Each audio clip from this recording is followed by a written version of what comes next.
Hey everybody, welcome back to ExamFit. This is session number 3. We're going to do a quick roundup of what happened last week and then move on to the new section. Last week was really about getting that energy up, right? Highest energy wins. You learned that last week, but you also learned to celebrate your wins, right? And create that anchor. So you've probably had some wins this week. What I'm going to encourage you to do is to write them down. Start writing them down. I'm going to show you this. This is my book of wins. I have tons of wins that I've recorded, since March in this one over here. Most beautiful thing about it is every time I go back to that book, I can feel the same sort of excitement about the wins that I had back then. The other reason why we write wins down is because the more you start to own your wins, the more you start to realize that you can actually do a lot more than you think you can. Those things that you can do are called your abilities. And the more that you celebrate your wins, the more that you actually regain so many abilities that you were born with. Right. There's one more thing about wins that I need to tell you. And this is super important. If you cannot find a win, find someone else's win to share with them. Sharing someone else's win allows you to grow. It allows you to help other people. And it's something difficult for a lot of people to do. So be the kind of person that gets excited when the people around you get excited. Give them a high five, celebrate with them, support them. You'll notice what happens to your own energy in moments like that and how it actually helps you get out of your head. So with that said, let's move in to session number 3. So what I'm about to teach you now is pretty important because that little voice generally gets in the way and it creates a lot of noise. Okay, so the question is why? Why does it create a lot of noise? Why does it interfere so much in our lives? When it comes to our thoughts, there's something pretty interesting, right? We often think about things that happen in the past or things that are going to happen in the future, right? How many of you can relate to that? Future, especially when it comes to exams. Why did I get that done? Why did I answer the question like that? Why couldn't I have studied harder? All those things, right? Or maybe in the future you start thinking about, what if I don't pass this? What if I fail? What if this happens? What if that happens? And what it actually does is it starts to take our energy and put it in those different places. Now, here's the truth. We can only do something with our energy. The most effective things we can do with our energy are right over here in the present. So the technique I'm going to show you today helps to bring all those thoughts back into the present so that you can get away from the little voices that you hear talking about the past or talking about the future. Now, when you can be really, really here in this moment, you have a whole lot of this power. And that's going to allow you to do a lot better in the exams. Okay, because when you are present, you are a lot more calm as well. So I'm going to teach you 2 techniques that will help you achieve this.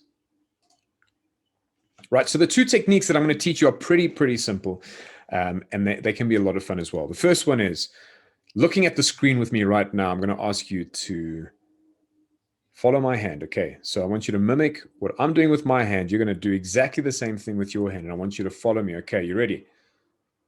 Okay, keep going.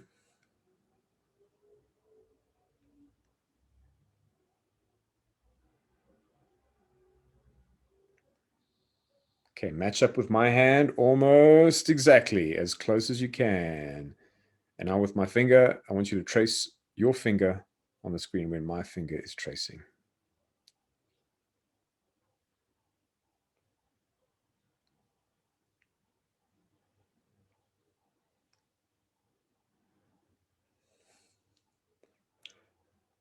There we go. Okay, so you might not have got it completely right. What? You couldn't have read my mind where I was going. But here's the thing. What did you notice? What were you thinking while you were busy doing that? You see, when you were busy in that activity, chances are you couldn't think about something. You couldn't think about what you were doing before, or what you're going to do after this. You couldn't worry about anything because all you wanted to do was stay focused and present. The more focused and present you became, the more you could actually trace and stay with my finger.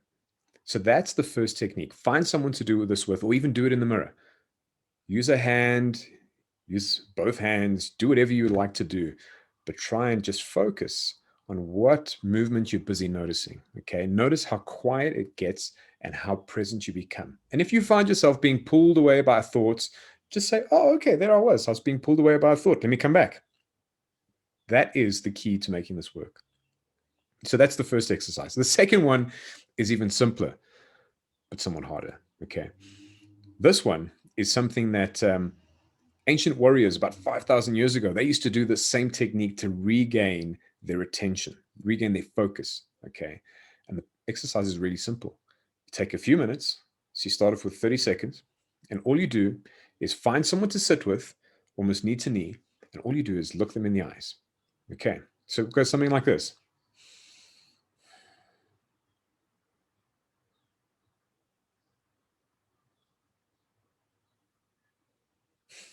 And if you feel like laughing, it's okay.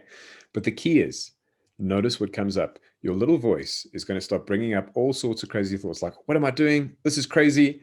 Why should I be doing this? If you hear anything, just say, oh, is that what I'm thinking? It's okay. Come back and just stay here with either the person that you're doing this with, or if you can't find anyone, go and do it in front of the mirror. Now, the more you get into this activity, the more you're going to realize how your thoughts pull your attention in so many different directions. You see, if you really want to do well in the exams, most of you know the content, you know the things that you've studied. But because your attention is in so many different places, you can't actually perform very well in the exam. So you practice this technique for 30 seconds today. Tomorrow, take it up to 1 minute. Turn it into a game with your parents, with your siblings. Ask them to play a game with you. And it's basically a staring competition, but you can't blink. Okay. But the whole idea behind this is it will help you regain your focus, regain your attention. It'll also tell you where your thoughts are going. The more present you become, the more powerful you become, because the more you can think straight, the better you can perform in the upcoming exams. So give it a try. And I encourage you, work your way up to like maybe 5 minutes. If you can get up to 5 minutes a day doing this, it will change the way you feel.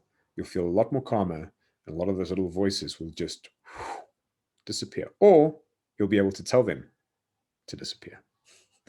Have an amazing day, everybody. Good luck with these exercises, and I will see you soon in the next session. Bye.